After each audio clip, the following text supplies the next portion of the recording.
Hello, hello, hello. Hello, everyone. Welcome back. Welcome back to the game of the day. Today, we are going to look at one of Nihal's victories over Armenian Grandmaster Haik Martirosyan from the Chess Kids Junior Speed Chess Championship. Now, Nihal and Haik have had a little bit of history over the last 2 months. It started with the online Olympiad, where India was facing against Armenia in the quarterfinals, and Nihal and Haik were paired against each other in the junior board. In an interesting situation where Nihal was slightly having the upper hand, Haik unfortunately got disconnected and went on to lose that game. We were robbed of an exciting finish in that game and in that match, but we got plenty of excitement in this match. So Nihal started off this game with d4, knight f6, c4, e6, knight f3, d5. Now this is an extremely popular position in Grandmaster chess. It has been it is played a lot. This is a bit like a London airport or a Dubai airport, uh, something that connects to plenty of destinations. It connects black to plenty of destinations. For example, after knight c3, if black wants to go into Ragozin, he can start with bishop b4. dc4 takes him into the Vienna variation. c5 goes into semi-Tarrasch. Bishop e7, which was played in the game, is Queen's Gambit declined, and Knight b d7 is also a type of Queen's Gambit decline, but with a small difference. And c6 is another option, which leads to Semislav variation, which is very complex. So black has a lot of options here. Haik went with the Queen's Gambit declined. Here there are two ways of developing the c1 bishop to either g5 or f4. Nihal chose to develop it to f4 in this game. Short castle, e3, and here there are at least three ways of playing with black. One is knight d7, another is b6, which was played in the game, and the third option is c5. b6 is what Haik usually plays, and this was already part of the preparation during the online Olympiad, which was also quite useful that Nihal was playing these opponents repeatedly, which helped with the preparation. Each time we looked at it, we learned something new, and we were able to get deeper into the opponent's psyche as well as the opening.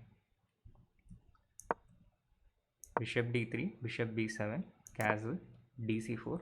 In the match, in most of the games, Haik usually immediately responded with dc4 after bishop d3.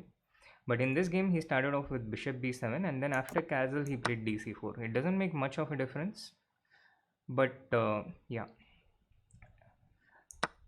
So bishop c4, a6, queen e2. So after a6, black wants to play b5, and white is preparing to put his rooks on d1 and c1. Now this position after knight d7, rook d1, b5, bishop d3, it looks quite symmetrical and harmless. Black is getting c5, and it seems like, you know, all the pawns are on the same files, all the pieces are developed, and it looks like black is okay. But it is not that simple. Like, for example, if black plays c5 here, which did happen in one of the games in this match, after dc5, black cannot really take back with the knight because of bishop h7 check. And if black takes back with the bishop, then after knight e5, white holds a very strong pressure.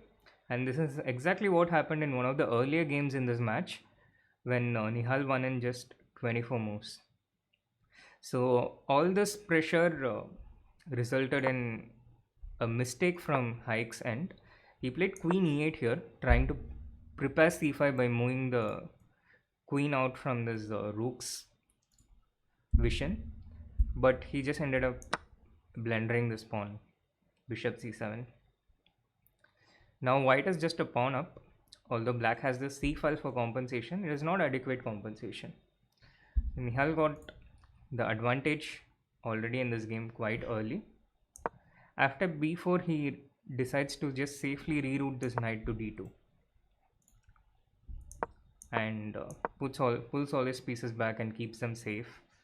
the knight to d2, and now he starts exploiting his pawn up advantage, and also this pawn weakness on e6, which was created as a result of playing f5.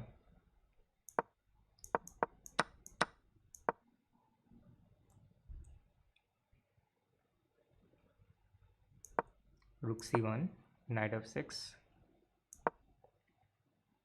knight c5 takes. So Nihal has the advantage of pair of bishops now, and he also has a pretty dangerous passer on the c file.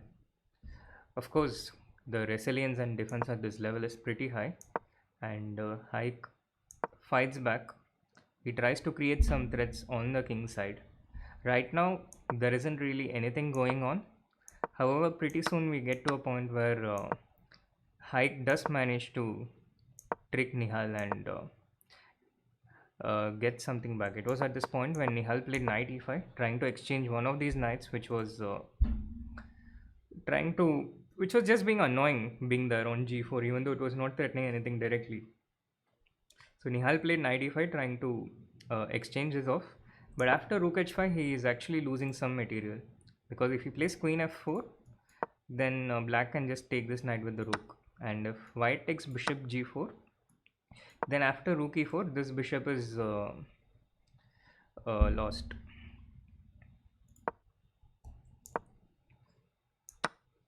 Queen h5, knight g4, h3. So Nihal smartly decides to sacrifice his queen when he was put in that situation, an unexpected and sudden attack. And this position is still very good for white. This pawn is extremely dangerous, and it's only 3 moves away from queening. Again, this pressure led Haik to make a mistake. He played rook c8 and just lost his a6 pawn. And to make things worse, after rook a8, he cannot even get back this pawn, because this c pawn queens pretty quickly. So c6, rook a6, c7, rook a8, queen, takes, king f7. White has a huge material advantage. He has this one extra pawn, which is an outside passer, and it's quite far away from black's pieces. There's only one threat against Nihal's king, that is this bishop on d5 stands well, and he can try to create some mating threats.